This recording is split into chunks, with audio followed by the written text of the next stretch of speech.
রমজান তো চলেই আসলো দেখতে দেখতে, আর মাত্র 4-5 দিন।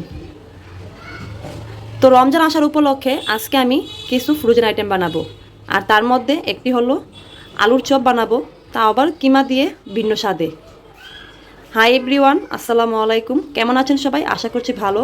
আমরা আল্লাহর রহমতে ভালো আছি। কান্ট্রি সাইড ইয়াম থেকে নতুন আরেকটি ভিডিও নিয়ে চলে আসলাম আপনাদের সাথে শেয়ার করার জন্য। আশা করছি আজকের ভিডিওটা আপনাদের উপকারে আসবে। তো আলুর চপ বানানোর জন্য আমি এখানে সব কিছু রেডি করে রাখলাম। তো চলেন উপকরণগুলো আমি একবার আপনাদের সাথে শেয়ার করি। তো এখানে আমি আলু সিদ্ধ করে পেস্ট করে রেডি করে রাখলাম। এখানে পাউরুটি ব্লেন্ড করে আমি ব্রেড ক্রাম্ব বানিয়ে রাখলাম।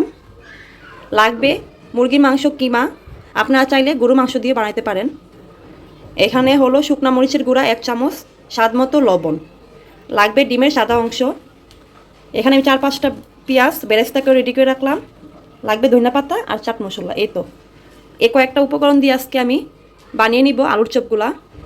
আর একটু ভিন্ন স্বাদে আলুর চপ খেতে ভালো লাগে সবারই, ছোটো বড় সবাই পছন্দ করবে এই আলুর চপটা। যদি চান আপনারা বাসায় বানিয়ে রাখতে পারেন, বানিয়ে আপনারাও আমার মতো ফ্রোজেন করে রাখতে পারেন। তো চলেন আর কথা না বাড়াই, দেখাই যে কীভাবে আমি ঝটপট আলুর চপগুলা বানাই।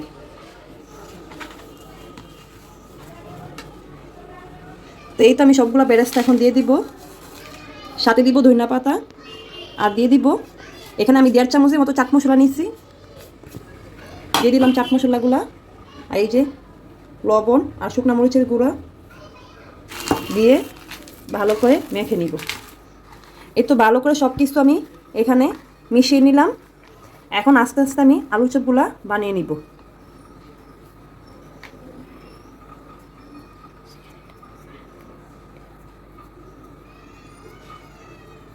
এরকম গোল করে একটু গর্ত করে, আর এটার ভিতরে আমি কিমা দিয়ে দিব।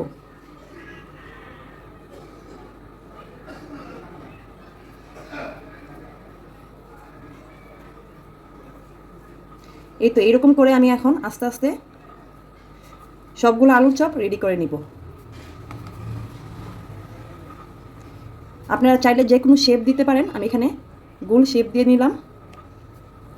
দিয়ে এখন ডিমের মধ্যে ভালো করে চুবিয়ে নিব, তারপর পাউরুটির মধ্যে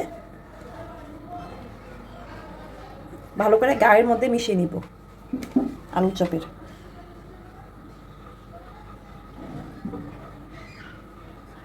এই তো হয়ে গেল একটা। এরকম করে আমি আস্তে আস্তে সবগুলো এখন বানিয়ে নিব। আপনারা জানি কীভাবে এগুলো আস্তে আস্তে বানিয়ে নিই।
এই তো সবগুলো চপ বানানো হয়ে গেছে। এখন আমি এ পর্যায়ে 1 ঘন্টার জন্য ডিপ ফ্রিজে রেখে দিব। 1 ঘন্টা পর আমি ডিপ ফ্রিজতে বের করে যখন একটু শক্ত হয়ে যাবে, তখন আমি এরকম বক্সের মধ্যে করে আবার রেখে দিব। আর পুরো রমজান মাস জুড়ে এগুলা খেতে পারবেন, 1 মাসে কোনো টেনশন করতে হবে না।